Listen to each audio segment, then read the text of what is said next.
This podcast is part of the OIW Podcasting Network.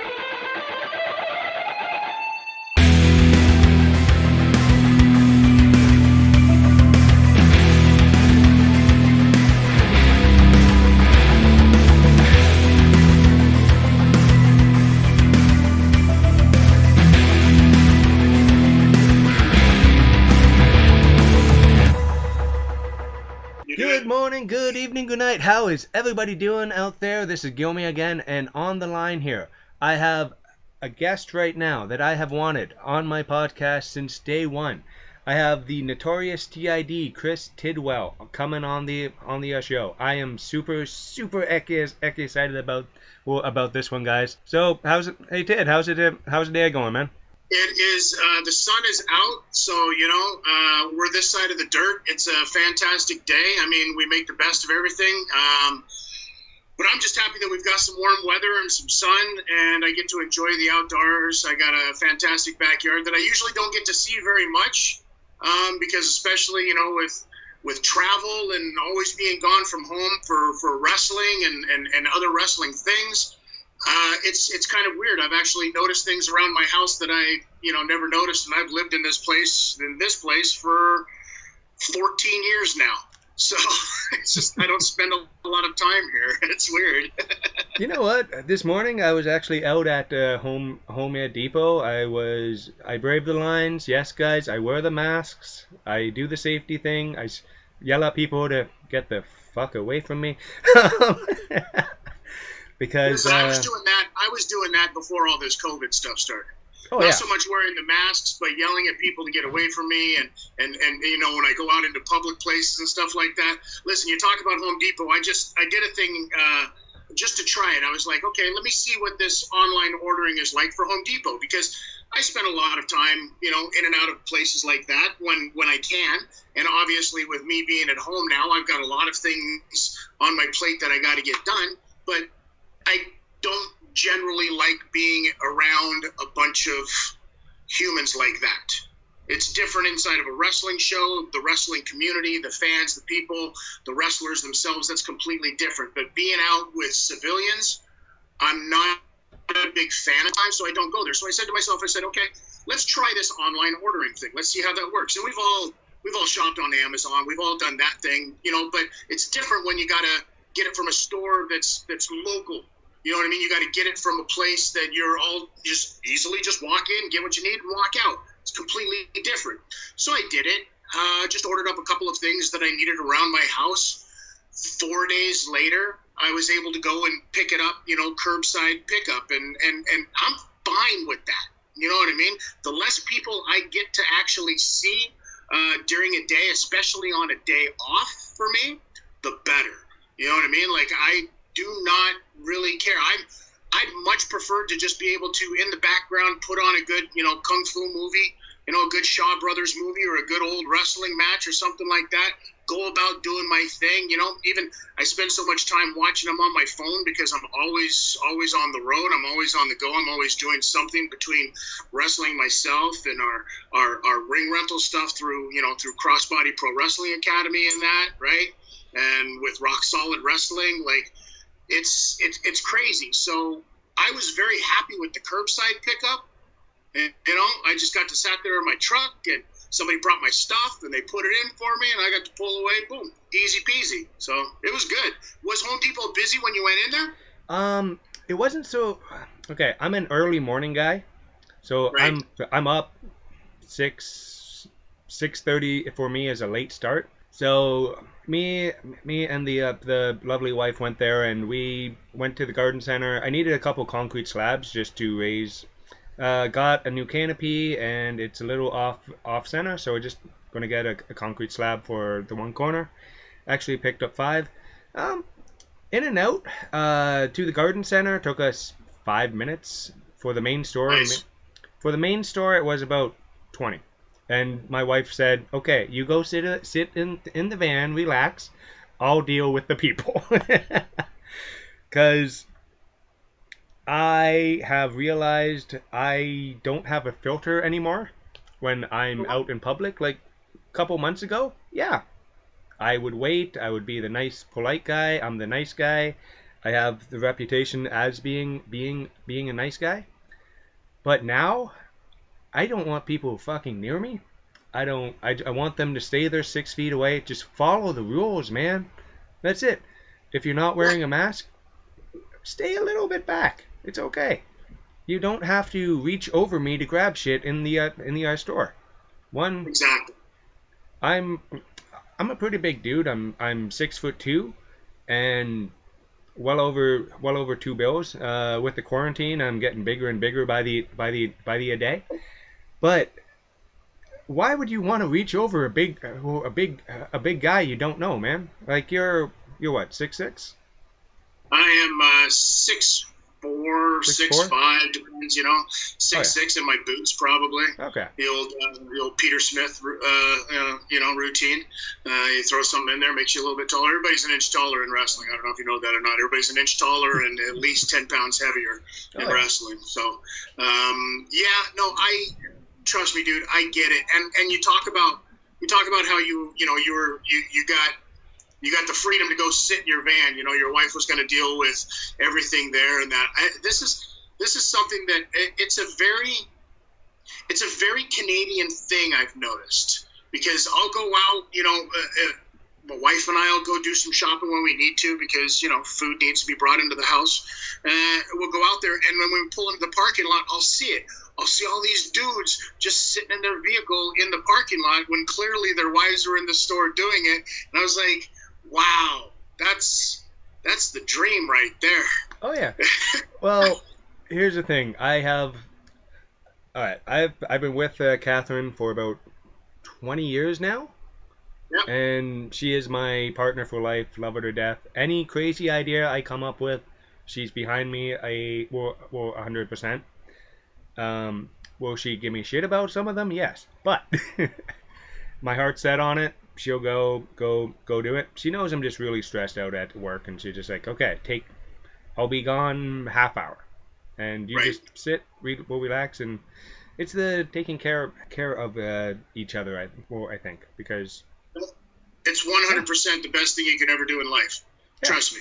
I much like yourself, I've been with my wife, Kelly, for 20 years now. We've been together.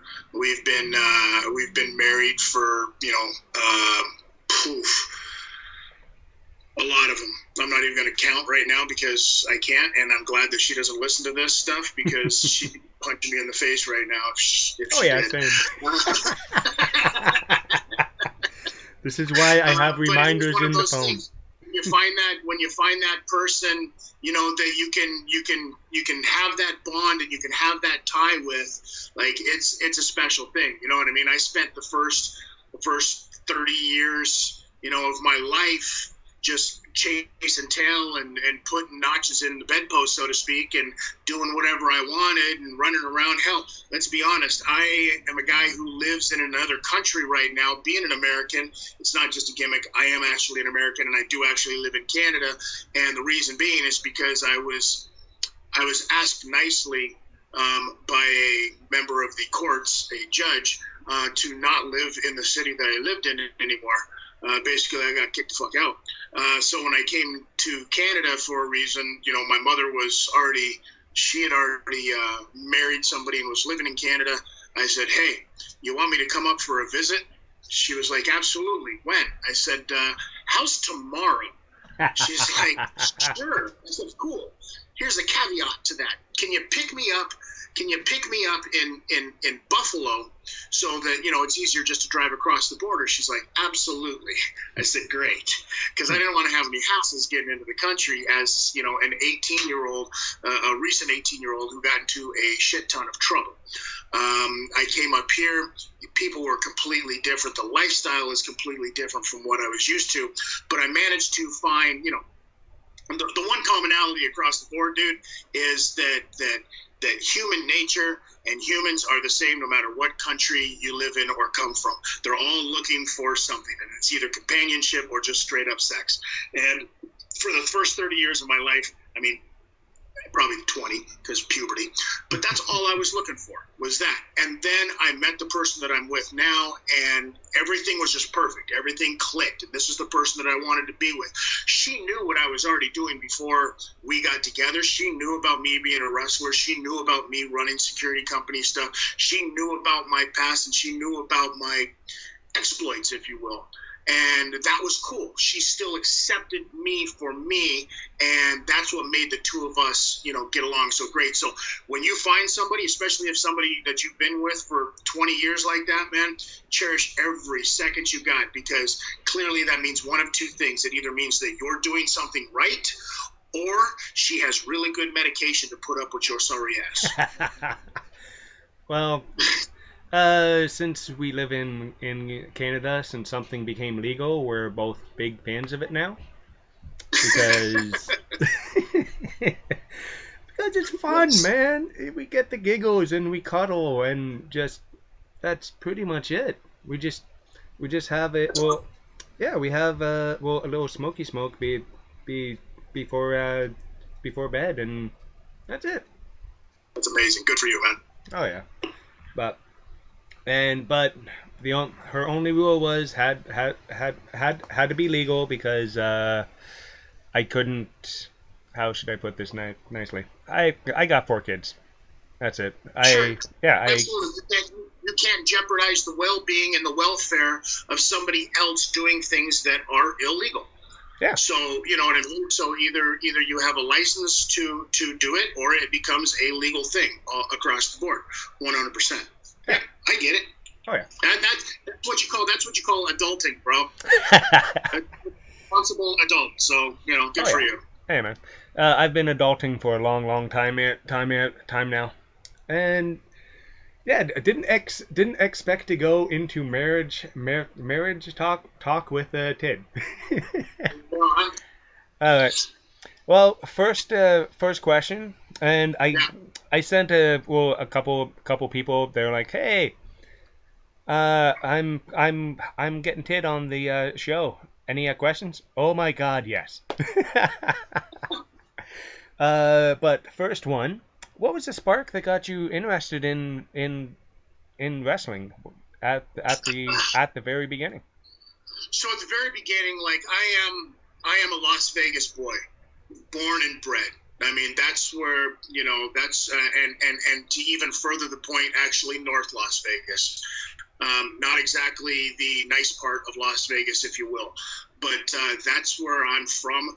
And growing up in Las Vegas and moving around as much as we did, one thing that always brought me back that I loved about being in Vegas was that there was this place called the Showboat Hotel and Casino. And it's no longer around anymore, but they used to do their bi-weekly live shows for the AWA were filmed there. And it was on every Saturday. So Saturday I could sit in front of the TV and I could watch AWA wrestling. Then I could watch roller derby, with like the LA Thunderbirds and Skinny Minnie Miller and all the rest of them, and then the Benny Hill show.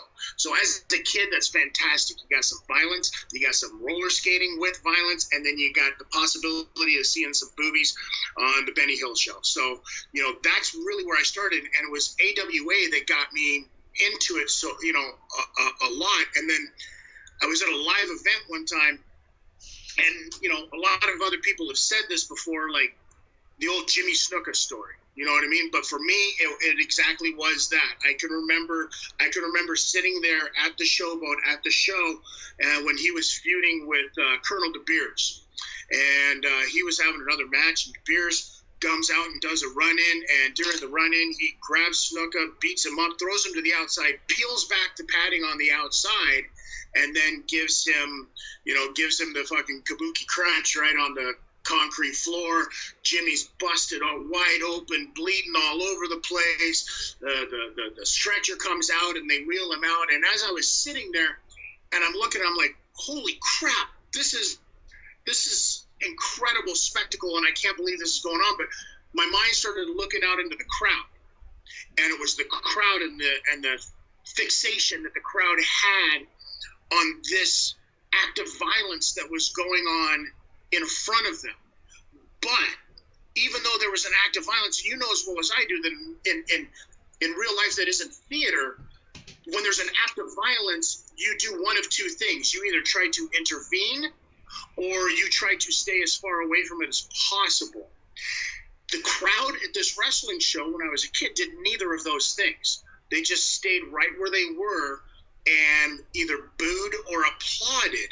And it was really bizarre to me. It was like that people could be so transfixed with this, but still being able to understand they're watching a theater. And in doing so, I was like, wow, that is really cool. Those two guys inside of a building with a few thousand people have these people in the palm of their hand, and they're not doing anything. They're not singing and dancing. They're not acting out a movie. They're just telling a story through physical action. And I didn't know what that was as a kid, but I did know that I wanted to know more about it. So realistically, the short form of it was, AWA, Showboat Hotel, man. Back in the early '80s in Las Vegas, it was a great time to be alive. I don't know if you're familiar with who they had at the time, but like I said, Jimmy Snuka, Colonel of Beers, Hogan, Bundy, the Midnight Rockers, the Rock and Roll Express, Rock and Roll Bucks Him Up. Apparently, rock and roll was a great big thing back then for everybody. You know, you had to have rock and roll attached to your name somehow. Those were all the guys that I grew up getting to see live on a weekly basis.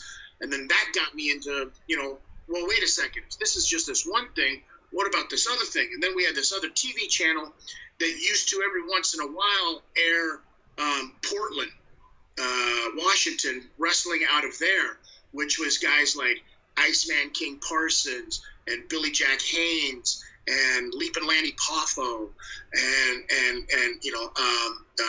Hacksaw Buzz Sawyer, guys like that. And then I was like, wow, this is really cool. And then I got into, that brought me over watching like world-class championship wrestling, the stuff down in Texas, with the Von Erichs and the Freebeards and who else did you have? The Missing Link down there. Like you had Gary Davis down there as a man. Like it was unbelievable. And I noticed all of these characters and all of these different things doing so much stuff, and that was what that's what got me into pro wrestling, man. And it's been a thing ever since. I wanted to know more and more, as much as I possibly could about it. And first, I love asking every wrestler this one. First day training. Like, I've only taken one bump in my life, and I knocked my ass out because they didn't tell me anything, because it was about 98, 99, and these guys, I was a young kid. I had no idea. Business has definitely changed over the years. But how do you actually remember first day training? Vaguely, much like yourself. So when I showed up for my first day of training, first thing I noticed and I came from a background. I came from a martial arts background and actual fist fighting and street fights and just being an overall pain in the ass human being. But I had a very extensive. All right, so I'll pick it up so when I started off and I first got into the ring, I wanted to make an impression. I had a basic knowledge of the things that these guys were doing, and I already knew how to break fall from being in martial arts and doing what I do. So when they were like, how to take a bump, I know how to fall. Okay, well, and they showed me, this is how we do it in wrestling, no problem. So rather than just doing what I do now when I teach basics to my guys, I was just, go ahead. If you think you got it, go ahead. And I jumped up as high as I possibly could, and I came straight back down high on the back of my neck and did not tuck my chin tight enough. And I, much like yourself, I knocked myself out cold. Boom. done. Yep. And I was woken up. I was like, First thing I said was, did I piss myself? Because I know what it's like when you can get knocked out. That might happen. Thankfully, I did not. I got back up. I sat down for a few minutes, but it's like, you okay? And I'm like, yeah, I'm good. Let's do this. So it wasn't. If I was very much of a mindset that if it isn't going to kill me, then I'm going to figure this stuff out. Awesome. And I was hooked. I was already hooked before I even showed up to training. So I knew that not training wasn't going to be an option for me. Oh, yeah. Right? For me, I was a kid and I just, I like wrestling. I'll give it a shot. I'm a pretty big guy. No. Not for Gilmy in any way, shape, or form. I love watching. But I took one, and I don't really recall to this day how I got home. Good for you. Yep. Yeah. And you know what? There's absolutely, listen, like I say to people all the time, if it was easy, everybody would do it. Oh, yeah. And it was one of those, I know myself, and yeah, nope. I played basketball, I played hockey growing up, and did judo growing up, Goju-Ryu from Don Warner's, more of the power-based style, so I thought, wrestling, okay, I can probably do this. And since that day, I have a total respect for anyone who gives it a shot, because I could not. But you did. You did give it a shot. You just realized that it wasn't that part of the business wasn't for you. That's right. A lot more than a lot of people could say. You know what I mean? There's a lot of people out there that chirp pro wrestlers and they chirp pro wrestling all the time, but they've never been through, even stepping foot inside of a ring. And then you've got people that have stepped inside of the ring, and then they still continue to chirp pro wrestlers and chirp pro wrestling fans and everything like that. I got no time for any of that. Oh man, I like to think of myself as a positive guy. Promote what you love. If you don't like something, who gives a shit? Shut the fuck up. That's pretty much it. Exactly. Just because it ain't for you. Just because it ain't for you, it doesn't mean that it ain't for the person next to you. So why shit on their parade, right? Well, exactly. I don't know. I just hate people who do the online whining thing. But somebody did ask, what part did you take in bringing down the Ontario Athletic Commission? That's the big question that I don't really talk about too much, because it was never really my place to talk about it. It was never really done for the intent of having having the ability to be braggadocious about it afterwards. Okay. You know what I mean? Yep. So, I mean, the commission's been gone for quite some time. There's no doubt about that. All right. I was approached by a gentleman that I know, a friend of mine named Marty Goldstein. Martin Borditsky is his real name. And he was commissioned by the Manitoba government to do a study. They were having a problem there where somebody had gotten injured at a show. It became a huge commission issue, and they had commissioned him to do a study on whether or not the Athletics Commission needs to be associated with pro wrestling, or if pro wrestling has the ability to govern themselves. So he had contacted me, just to come on board with him and help him out with my knowledge and being in another province, the biggest province, and being able to kind of give him some insight as to how we do things here. The funny thing is he and I actually met in BC, And he was through wrestling, and then now he's doing a study in Manitoba, and I'm back living in Ontario. And so this whole thing just kind of became, a country, a cross-country affair, so to speak. So I would give him, my experiences with the Ontario Athletics Commission, who I had already been dealing with a lot at this point.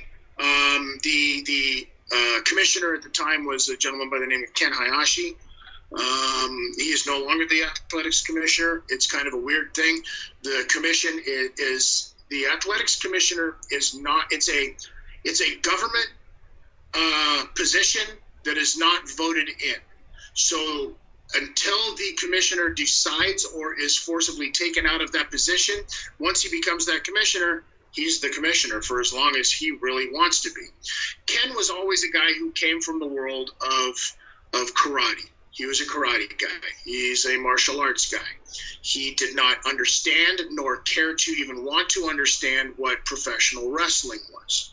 So, but he knew that it was a governed thing for him. So basically for him, it was just a matter of, if you run a show in this city, you pay this much to run it. If you run a show with less than that amount of people in population, you pay a different fee to run it. Every single wrestler who wants to participate in a wrestling show, it didn't matter if you were trained, who trained you, or how long you've been working for. None of this mattered to him. All you had to do was send in your $75 a year, and he would send you back a license that says you're okay to be on this show. He would sometimes even call me and say, hey, such and such show is running. What do you know about it? What do you know about the people on it? And I would tell Ken straight up, because there was some. So where was I at?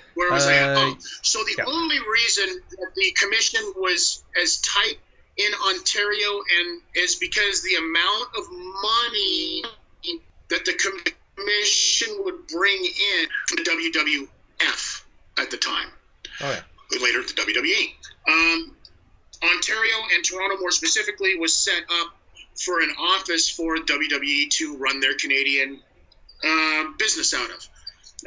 So the commission made a lot of money off of them. So if you're going to want the ability to make that kind of money off of them, then you need to govern all of wrestling. And that included indie wrestling.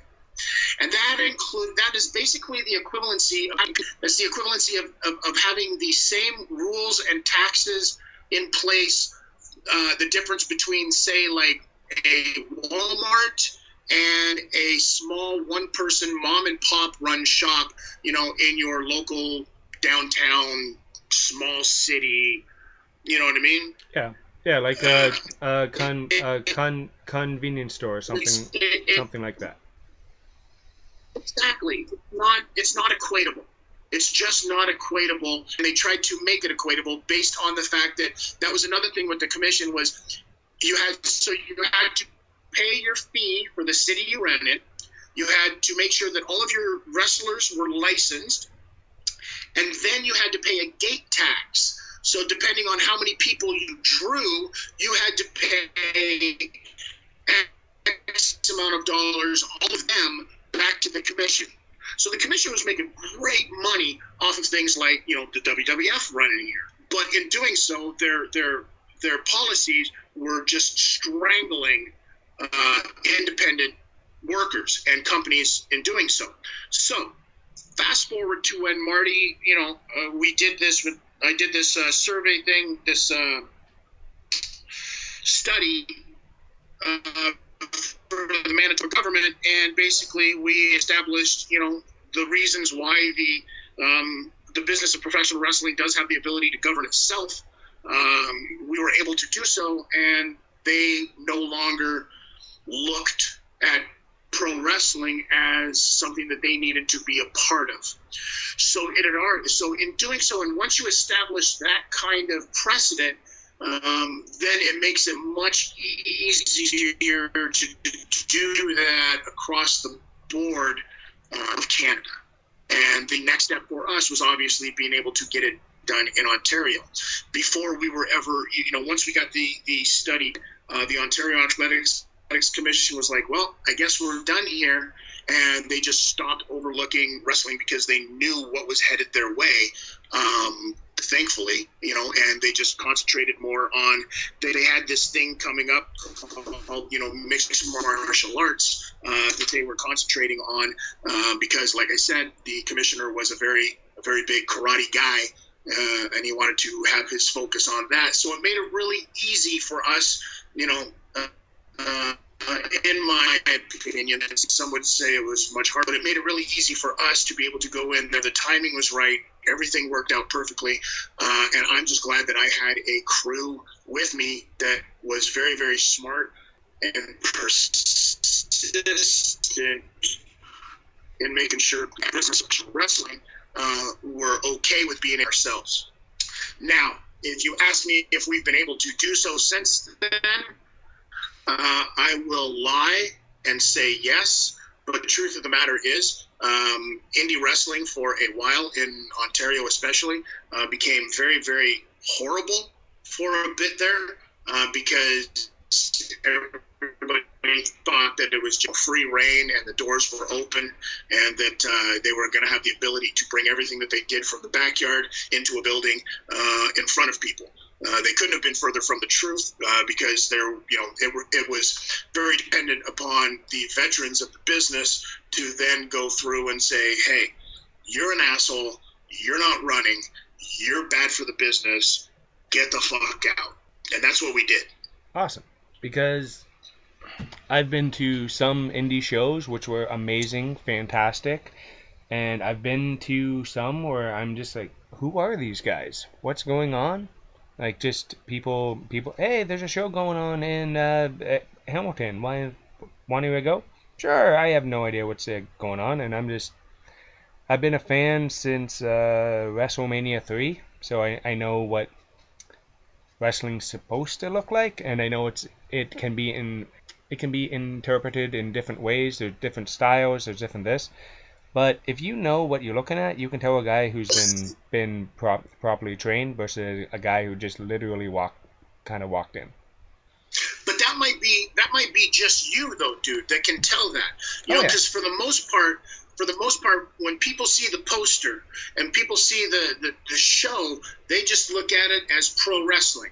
Nobody's going, oh, well, that's Crossbody pro wrestling, or that's WWE wrestling, or that's Alpha One wrestling, or that's AEW.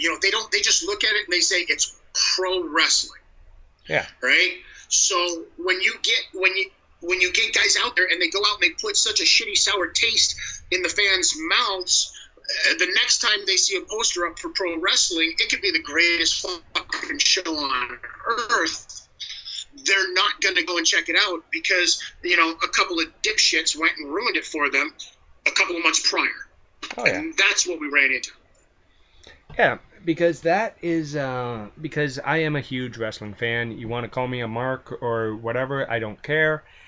But I know what the casual fans are not where they used to be 20 years ago. Because when I first started going to indie wrestling shows, there were always a couple hundred people there. And some of these shows are getting like 50, 75 people. And it just, I don't know why. Because there's been years of people, like I just said, there's been years of people just going through and running really bad product that number one spoils the fans on their experience. Number two, they've been burning potential sponsors. And sponsors that they may have. So sponsors aren't getting on board with a lot of them. Burn bridges with the wrestlers. So you're not going to get your top tier talent guys because they're not going to work for someone who's putting shit show. So, but then these guys still charge forward and they're going to put something on. And then they wonder why there's only, X amount of people. You yourself, you know about these shows because you're a super fan. You're a fan who follows wrestling religiously. Listen, pro wrestling already has you. They know you're going to go. It's a local thing. You're going to go. That's it. The power of promotion is not getting to come to your show. The power of promotion is getting non-wrestling fans to come and give wrestling a try, and then your ability to put that show on gives them a reason to come back a second time. You make a fan. That's what you should be doing as a promoter. Whereas a lot of the times, a lot of the indie promoters, they're not doing it to create wrestling fans. They're doing it to create fatter pockets, they think. Okay. Yeah, because I don't know the promotion side. I've done one thing in my life, and that's most likely all I'm doing. And I got really lucky with a lot of it.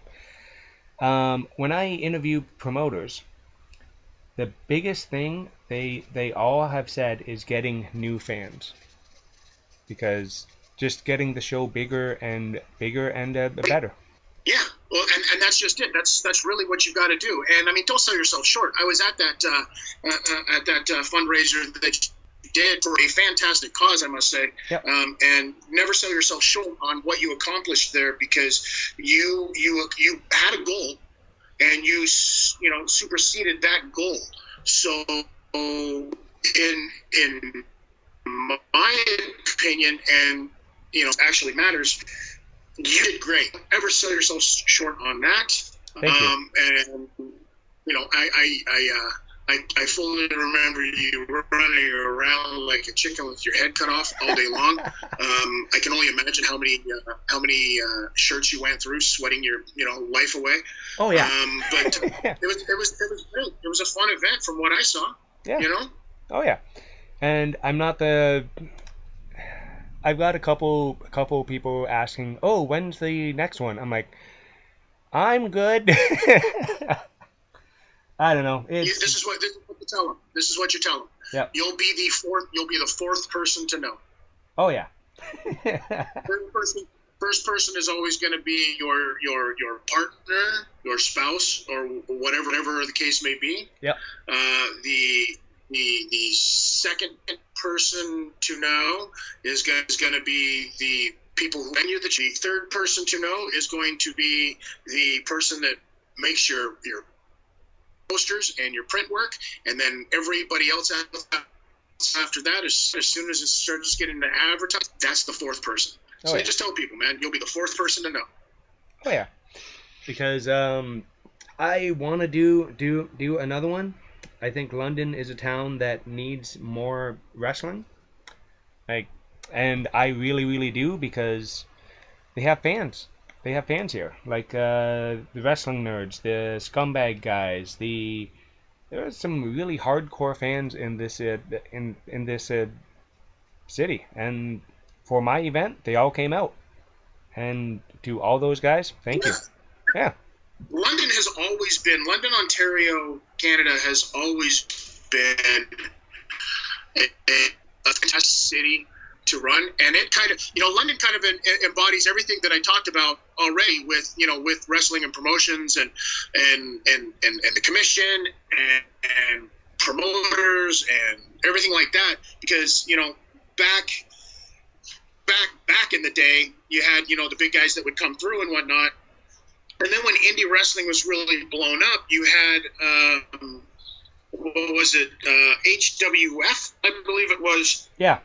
Was running out of London and in the area, and that was a guy who later, turned into a incredible piece of shit. But when he first started, he had all of the best intentions. I'd like to believe. He had a bunch of guys come out. He was putting everybody up in hotels.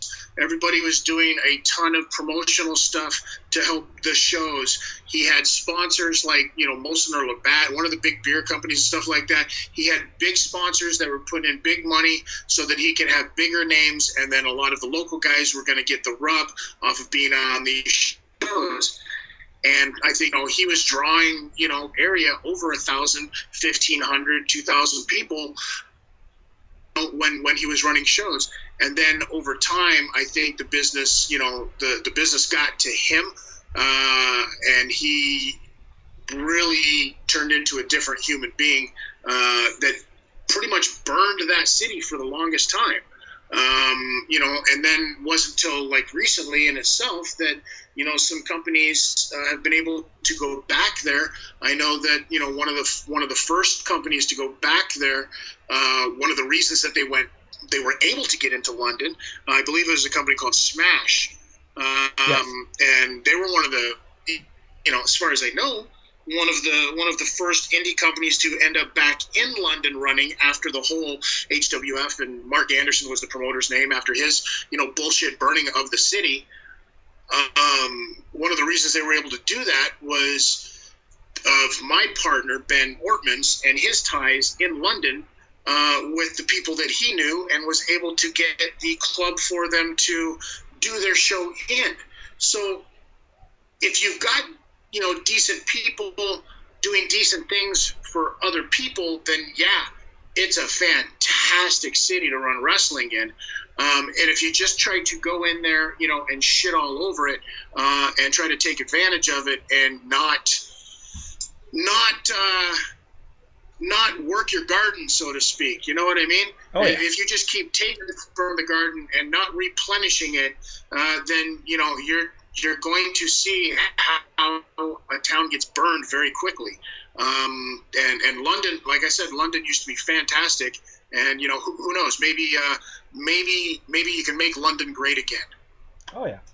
No, because one thing about London, it's a last-minute ticket sale town. Like, Right. You will, like, I learned this from Ethan's fight.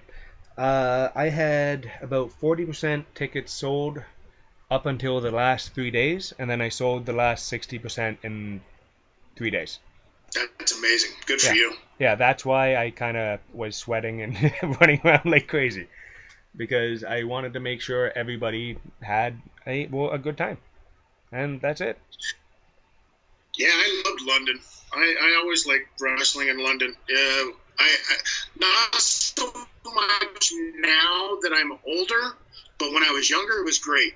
When I'm older and I go back to London, it kind of scares me, because I always feel like there's a possibility of running into a child that might be mine.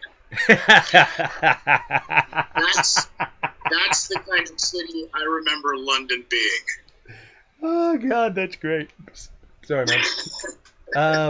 And another question I have. Do you have any stories from the Real Action Wrestling Maritime tours? Oh, wow. Yes, I do. Okay. There's a lot of stories. You know what? That first initial crew that was put together when they decided to start running wrestling again out in the Maritimes was a very special time in itself too, because you had the Maritimes were run by Grand Prix Wrestling and the Dupreys for years and years and years, and nobody, you cannot run in the Maritimes, you know what I mean? And these guys hooked up with this promoter. The guys that hooked up with him was Peter Smith, Kingman is his name, and Cowboy Mark Hughes is the other guy. They hooked up with a local carnival promoter who had a lot of connections and was going to put together some wrestling stuff and do tours. And so we were brought out there to, kind of be some more talent, some outside talent for it. And in doing so, we managed to meet some fantastic people that I still consider my friends to this day.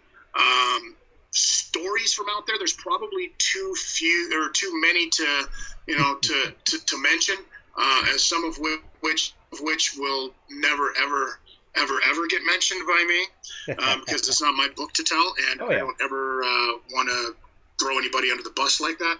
But I can stories from the Maritimes. Let's see. I can remember one time. So I took a crew of guys out there with me, some local Ontario guys from back in the day. I think it was, like myself.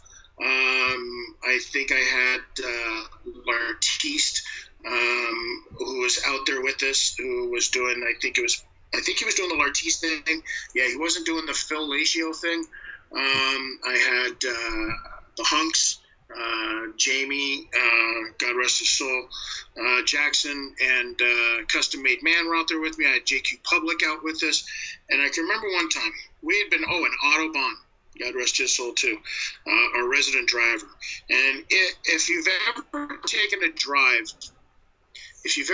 drive out to the Maritimes, and you know how far it is out to Charlottetown, PEI, from the Toronto area, it's typically, if you go up and around, and it's about 20 hours, 21 hours, about the same distance to get down to northern part of Florida. It's a long freaking drive. And you've got to drive up and around through Quebec and Brunswick and blah, blah, blah, and all of this crap. And it's just long and it's tedious. But thankfully you're in a vehicle with, some of your best friends and you're having a good time. You go out there, you do the tour, and then it's time to go home on that last day. And you want to hit the road. So we hit the road coming back from PEI. It must have been around about 11 o'clock at night. And my buddy Otto, Pete, we always had him as the driver. Because if you ever had to get someplace within 5 minutes, he would get you there. Even if that place was North Carolina, he would get you there in 5 minutes. That's how incredible of a driver this guy was. And this time was no different. So I can remember we were cruising along. It's now probably about 2:30, 3 o'clock in the morning, and everybody's asleep in the van except for Pete, who's driving. And all of a sudden, I feel the entire van shift, and everybody goes rolling to the side. And I wake up as fast as I can because I thought we were tipping. We were actually on two wheels, and still on the road, no problems there. I look up, I see Pete, he's driving. I go, "You okay?" He goes, "Yep." I look at the speedometer. The speedometer is buried, and he's going around a turn. I said, "All right, where are we at?" He goes, "We're just getting to Quebec." I was like, "What fucking time is it?" He's like, "It's like 3 o'clock in the morning." I was like, "Wait, that's impossible. How the hell did you get us here this fast?" No word of a lie. It was sunrise when we're pulling into Montreal. This is where the story gets good. So Pete decided that he was going to drive this entire way. So he'd been driving for a good, just burying the needle for a good solid, 7-8 hours, Oh, yeah. We decided to switch it up. Custom Made Man, my tag partner, love him to death. He says, "I'll drive for a bit, no problem. I'll pick up the rest of it. Pete, you did this, I'm going to do the rest of it." I was like, "Great, cool, I don't have to drive." He hops into the driver's seat. We start to take off.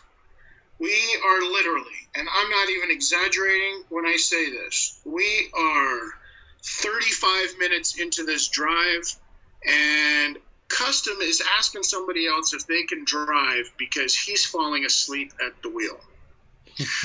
So I'll give you two guesses as to who jumped up and jumped back on the wheel, and you'd be wrong unless you guessed my friend Otto Bond. So this guy basically drove the entire time, had a 20-minute, basically nap, got back on the wheel, and drove into Toronto. It took us 16 hours to get home that day. The same drive, same highways that took us 21 hours to get there, took us 16 to get back. Oh, wow. I will never, ever forget Otto's ability to be able to drive as fast as possible when you consider that he is, 3.5 apples tall. And probably if the seats didn't go as far forward as they did, we'd have to put blocks on his feet like Short Round from Indiana Jones movies. And yeah, it's fun times, man. Fun times. Any of the other ones, you're gonna have to get me good and drunk and no cameras around. Oh yeah.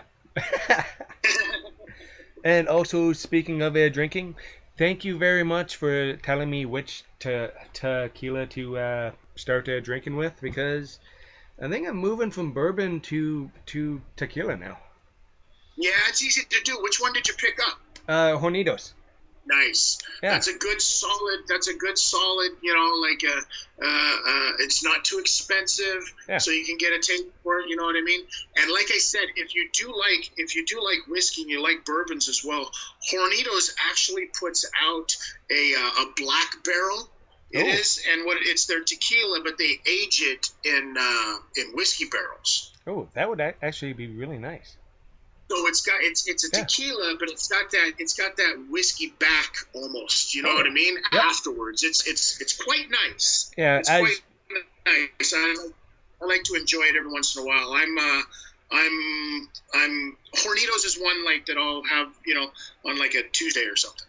Oh yeah, it's well, as people know who've been listening to this, I was a restaurant manager, bartender, whole works. And tequila was the only one I never really got into that much, because I would always drink the cheapest of the cheap, the friggin' tequila with a worm in it, and it was not, just did not sit well. Like what did I try? That's the difference. That's where you went wrong. That's where you went wrong right there. So the stuff with the worm in it isn't even tequila. Oh God. It's called mezcal. Okay. So indulge my nerdiness for tequila here for a second, please. I'll explain all of this to you. Oh, yeah. So tequila is like champagne. It can only be called tequila if it's actually made in the tequila region of Mexico. Okay? Yeah. Everything else outside of that, just like champagne can only be called champagne if it's made in that certain region. Everything outside of that, they call it sparkling wine. So everything outside of the tequila region, they call mezcal. Mezcal, the stuff that they would put the worm into it, that's a gimmick. It was always a gimmick, because it was like, oh, you eat the worm and it's blah, blah, blah, you'll see things and blah, blah, blah. Yeah, what you're going to see is your lunch coming back up. Yep. And what I find with mezcal is it's very smoky. It's got a very smoky, burnt flavor to it. You know what I mean? Yeah. And then on top of that, so you're a bar manager, so you've got guys that are bringing in all of their rail stuff and everything for you, and you probably got like your Polar Ice vodkas and stuff like that, and your tequila was probably a Jose Cuervo. Yep. And your top shelf tequila at bars back then, probably for most part, would probably be a Sauza. Okay. Right? All of which are garbage. So unless you're drinking with a tequila, unless you're drinking something that actually says 100% agave, you're drinking shit. You might as well just be pissing in your own mouth, because it's going to have the equivalency of just making you feel gross and sick. Yeah. The reason being is because if it's not made with 100% agave, and agave is a cactus that they get the sugars from. If it's not made 100% from that, then what they do is they can do a 49-51 blend, and it's 49% agave, and that other 51% is sugarcane. Sugarcane is why, that's the reason that when you drink shitty tequila, like a Sauza or a Jose Cuervo, you know what I mean? And you're like, at fucking Boots for Hearts or whatever like that, and you're just like, woo, tequila, yeah, country music, woohoo, and you're just drinking garbage, and you wake up the next day on the ground in your tent, and you're going, what the just happened to me? That's why you've got a horrible headache, because it's sugar. Yeah. The agave plant is the lowest on the glycemic meter for any kind of sugar intake. That's why you see a lot of people that are diabetics and stuff like that. They'll use agave syrups and agave sugars in that instance, because they can't have regular refined sugars. So if you're getting a tequila that has 100% agave, you're already one step ahead of everybody else. So always keep that in mind when you're going out and shopping for your tequilas. Is if it says 100% agave, cool. If it doesn't have it on the label, don't bother, because it's not going to be good, right? Oh yeah, because I like enjoying drinks, and I'm not a sweet guy, and I think that's why perfectly explained it why I didn't like tequila before, because I was always just getting the shots off the rail, because I'm like, oh, what's the big deal between the $5 shot versus the $8 shot, because I can't drink a Smirnoff Ice or any of those really sweet drinks, because I'll wake up feeling like a bag of shit the next day. So that's why I. For the most part, all of those drinks, all of those mixed drinks, those Smirnoff Ices and those Woodies and those other, the hard lemonades and all of those mixed item drinks that you get like that, for the most part, they're made from the swill at the bottom of the barrels. You know what I mean? Oh, yeah. That they can leach out of the woods and stuff like that. So you're not getting the best stuff to begin with. All you're getting is the alcohol, and then they cover it all up with fruit and stuff. It's like when you go to the store and you see the fresh chicken, or you see the chicken that's spiced and seasoned next to it. Why do you think that chicken spiced and seasoned next to it is still being sold next to the fresh good chicken? It's because nobody bought the fresh good chicken, so if they cover it in spices and make it taste a little bit different, they can still get a couple of more days out of it. It's the same thing applies with alcohol, dude. So always remember, and I'll tell you, we'll get together sometime. When all of this stuff is over, we'll get together sometime and we'll sit down and we'll go. There's a couple of places that I know of that have like some proper tequilas, and we'll sit down and I'll take you on a tequila tour. It is one of the most fun things that I get to do when I get to educate people on the loveliness that is proper tequila out there, man. Oh yeah. And one thing about me, I love learning. I always have. No matter what the subject is, no matter what it is, I like learning new stuff, because I can talk to you about bourbons and scotches and whiskeys all day, but learning about something new, just fun. Right? Yeah. Which I think I think that's kind of also a lost art. People aren't looking for to expand their horizons now. They just kind of like. And I mean, that's what I do now. You know what I mean? I'm old as dirt. I've been around since Christ was a corporal, and that's really where I'm at in my stage now. Is I teach. Now I want to teach. Now I know one or two things. They're surprisingly enough, they're about alcohol and wrestling. It's really bad. Hey man, but those are the things that I know. So I'll take you out and I'll teach you proper tequila, and proper tequila etiquettes and all of that other kind of stuff. Or I can, hopefully when this is all over, we can get people back into Crossbody Pro Wrestling Academy, and I can teach them how to, be better human beings. Maybe not necessarily better wrestlers, but they can always be better human beings. Oh yeah. And also, I got to catch a couple of the Crossbody Showcase series, which is an absolutely phenomenal idea for a show. I love it. I love seeing the new guys coming up with mixing them up, putting on new matches, pairings you haven't seen before. Like when I went there, I got to see Senegal was there, Shogun was there, and Mr. Atlantis in a tag team match. I got to see Tom, which is always fun. Always so much fun seeing your friends wrestle. And yeah, it's a pretty cool little atmosphere that we've got. Ben has done a fantastic job with those showcase series shows. And you know, and that's really what it's been all about since day one, is giving people an outlet where they can go get reps in, because you know, we talked about this earlier in the conversation, when you go to a show and you're like, oh man, why are they on this show? It's like they're not even trained, or they're not as good as the other guys are. And then you have to ask you, well, how do you get that way? You know what I mean? Yeah. There's got to be a way to get there before you're put on the big shows, so that you don't embarrass the business, so to speak. And you would think that, like, for the most part, it's supposed to start inside of your training. But there's a lot of places out there that do training, but they don't necessarily teach, you know, or have the ability to teach, you know, what it's like to wrestle in front of actual people that aren't the other people you train with. There's places out there that, you know, don't give you the ability to know what kind of etiquette you're supposed to have inside of a locker room.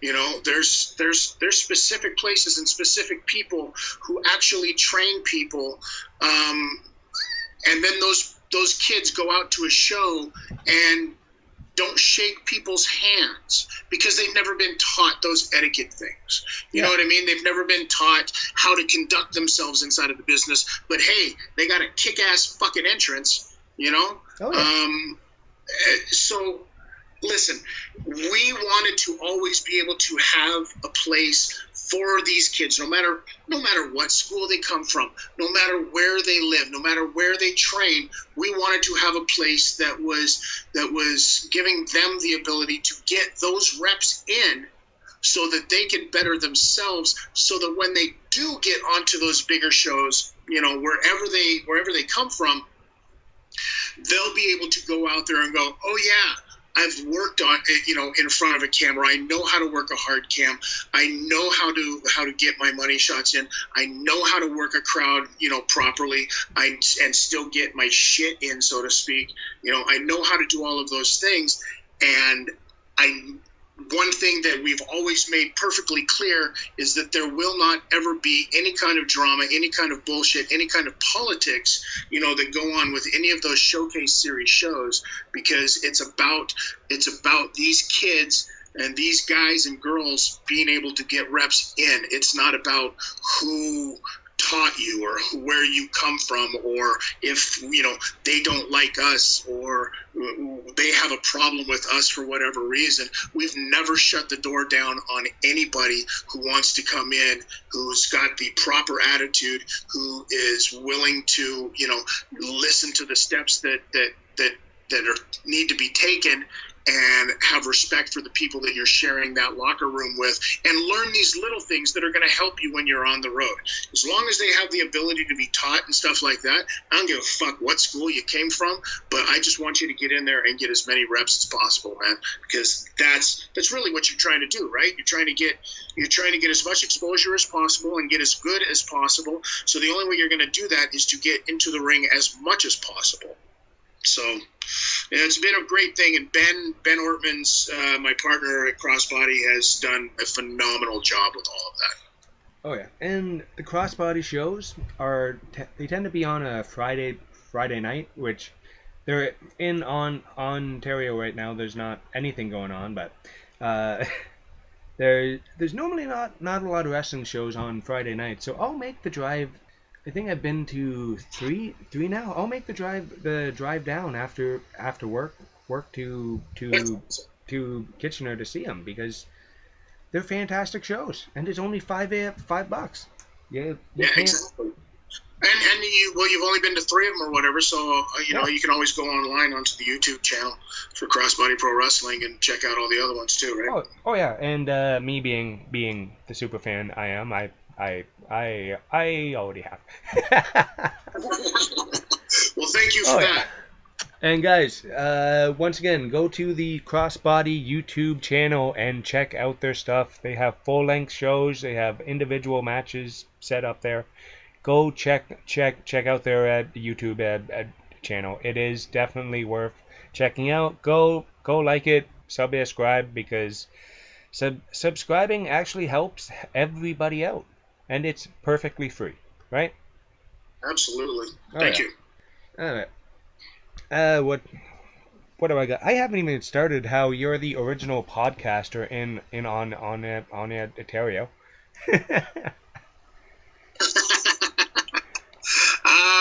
Yeah. Well, that's another fun one. So my I do a show now called Godfathers of Podcasting. It's myself, Canadian rap guy, Danny O, and my old partner in crime that I started all of this stuff with, Big Daddy Donnie Abreu. Yep. And we started this stuff back on, so there was this thing coming out called, it was online radio. It wasn't even podcasting. It was just a radio station that you could get online, right, that had all of these different shows. Podcasting wasn't even called podcasting then. And inside of these shows, he had put together all of these guys that he had liked to do these different types of shows. One of the guys that he had got in contact with was a gentleman by the name of Jeff Merrick. Jeff Merrick is now, I believe, this week works for Sportsnet. Very, very, very, very dear friend of mine. And he's a hockey analyst now, done quite well for himself. He was putting together a number of these shows. He had his own show that was on there, along with Bob Makowitz Jr. and George Stroumboulopoulos, Canadian TV icon, everything, fame, that guy. Yep. They had their own show on there, and they had the idea of doing a wrestling show. They had asked Donnie if he wanted to do a wrestling show on there, and within like seconds, Donnie had asked me if I would be interested in doing this show with him.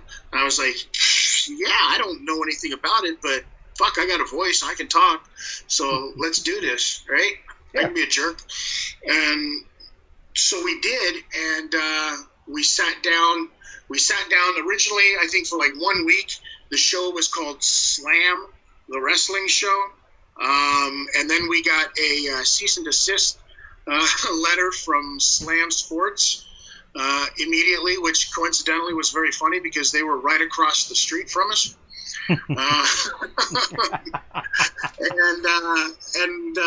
they were like, you can't use that name. I was like, but okay, I guess not. You have more money than we do. Yep. And we sat down in the boardroom and started coming up with names. And I said, what do we do? I was thinking to myself, what do we do? We are, we're airing this stuff live. We are a live audio wrestling show. We are live audio, the law. We're the law on top of all of this stuff. We are the law of this podcasting thing, this wrestling radio show thing. That's us. Boom, done. That's the name. Law, live audio wrestling. And then it, just became this huge popular thing that took off, for many, many years up until recently. In its last incantation was, fuck, that's a long running show, that I was glad to be a part of. I think I had left the show because I was traveling with wrestling way too much. I didn't have any time to dedicate to doing the show anymore. So I left. The guys went on, to do some stuff on like Fan 590 for a bit. We had sold everything to Fight Network owners at the time, and then it just it got really, really popular. So it was kind of cool to see the name, the law, for so many years and stuff like that. But realistically, I mean, we were all just a bunch of cowboys on this live radio station, internet radio station called Virtually Canadian, that had like I said, me, George Stroumboulopoulos, Jeff Merrick, Bob Makowitz Jr., Sid Sixero, Sid the Deuce, from I forget what TV sports station he is on here, and he does baseball and hockey and stuff like that in Canada. Caroline Bargout, who is like a news anchor out in Manitoba now on TV. Headley Jones, who, fantastic DJ for years and years and years, a world-class photographer now. Like, so many people came out of this one place called Virtual Canadian, that had, they had so much going for them, and it was run by just a complete fucking moron. Sorry for laughing, but yeah, that sounds very, very cool, because I've been doing the podcast thing since 2016. I've been looking to start, I think, way back when in like 2013, when I first forayed into this medium, right. I guess. Because, well, this was like 95, 96, I want to say. Yeah. When we were doing this, right? And here's, like, they didn't even have any money for us. They didn't know how to even sell us. We're a wrestling show. All we do is just, we're not. Wait, you mean they wrestle on the show? No. Oh, they show wrestling? No. What, they just fucking talk about wrestling? What? That's the stupidest thing in the world. Who in their right mind would ever listen to an hour-long, show of just two guys talking about wrestling? Well, they didn't know how to sell us, so yeah. I went and sold us to our, biggest sponsors ever, which as soon as they told me they didn't care, they were like, listen, you can get whatever sponsors you want. If you need money to cover this show, get whatever sponsors you want. We don't care. You keep the money. Whoever you want, we don't care. I said, fantastic. And within a week after them saying that, I had a deal signed with a company called www.smutland.com. And that's right. Our entire show was sponsored by a porn site. Hey, man. I was sponsored by the Love Shop for 2 years. So it's all good. we had video, like this was all like video, they had one of these things, video, like where they have different rooms, I guess, like a OnlyFans type thing, but this was all inside of one building. So we had some of these broads would come down and do live reads for commercials for them inside of the thing. It was the Wild West of everything with radio and podcasting all put together, because it was the internet, and it was 96, and it was still all brand new, man. And back then there were no rules for internet stuff, right? Exactly. Right. Where now it's like your webcam might be watching you. Yeah, exactly.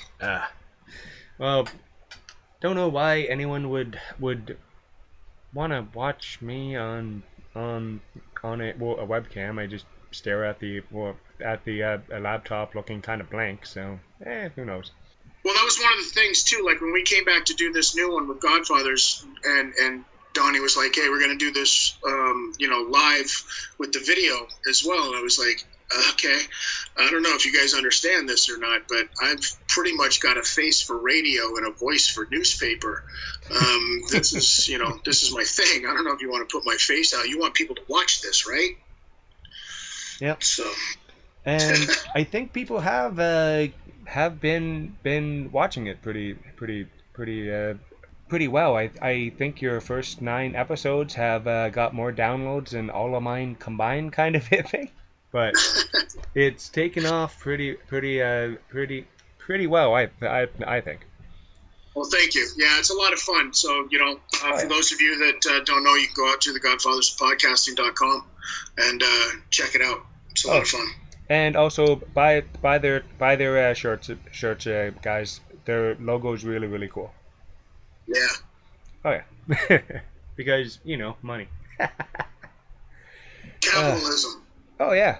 It works, kinda, sorta. What else I got here? Want to do the Gilmy Talks 10 real quick? It's just 10 either-or questions that are sent in by the audience. All right. All right, let's go. literally pulling them out of a hat here. Pants or shorts? Shorts. Yeah, pants suck.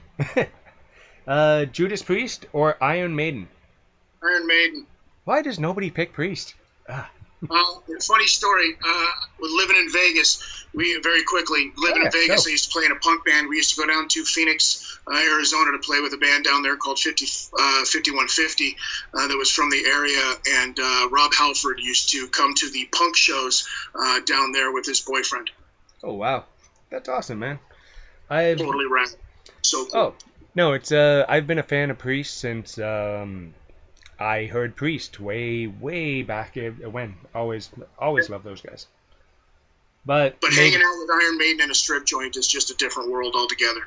Yes, and that'll be a bar time story one day. Exactly. All right, Facebook or Twitter? I'm old. Facebook. Yeah, same. Cake or pie? Oof. Pie. Pie? Oh, pie is just so good and so versatile. Yeah, cake sounds too much like cock. Slippers or barefoot? Slippers. Same. Why is it you hit 40, you like slippers? It's, because, well, here's the thing. So my slippers are actually, it depends. Because if I'm inside, they're called slippers. As soon as you step outside wearing said slippers, they're called moccasins. Yeah. I don't know. It's me being on my feet for anywhere from 8 to 12 hours a day. Walking around without shoes hurts, and I don't know why. Yeah, exactly. Hey, getting old's great, eh? All right. Oh, this one will be fun. Shower or bath? Shower all day. Baths are gross, man. Why would you want to wallow in your own fucking filth? Because you have sore legs and feels nice? Yeah, that's another reason, too. I don't fit into bathtubs. I don't really fit into my current tub, but my previous one, we had one of those old school clawfoot tubs. It was wonderful. Yeah. Yeah, no, showers all day. Okay. Night owl or early riser? Both. Sleep's overrated. Oh, yeah. Hero or villain? That's somebody else's story. That's awesome. I mean, if you ask my grandmother, she's gonna say I'm a villain. Wait, Grandma is saying you're a villain? All right. Right. Mine would. I was always the sweet little boy. Even though I'm 39 and she's passed, I'm still Grandma's sweet little boy. I rip my grandma. I love my grandmother to death. My grandfather as well. God rest his soul. And my family will always say, very nice things because that's the kind of people that they are. But in reality, if you were to do a survey amongst 100 people, most would say I'm a villain. Everybody who isn't related to me would probably say I'm a villain. Okay. Sunglasses or hat? Why can't you do both, bro? Oh yeah. Hey man, these are just sent in, and this one is. So sorry? hats are one of those. I'd rather do sunglasses, but the problem is I have to get prescription sunglasses because I'm blind, right? Yeah, same. I'm old. I'm blind. And hats lately have just become a thing because haircuts. So. Yep. Yeah, but typically sunglasses. Oh yeah.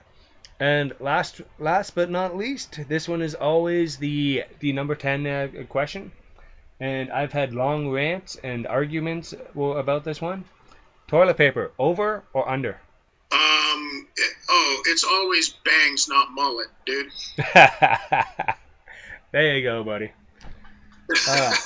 Nope. Well, I like that one.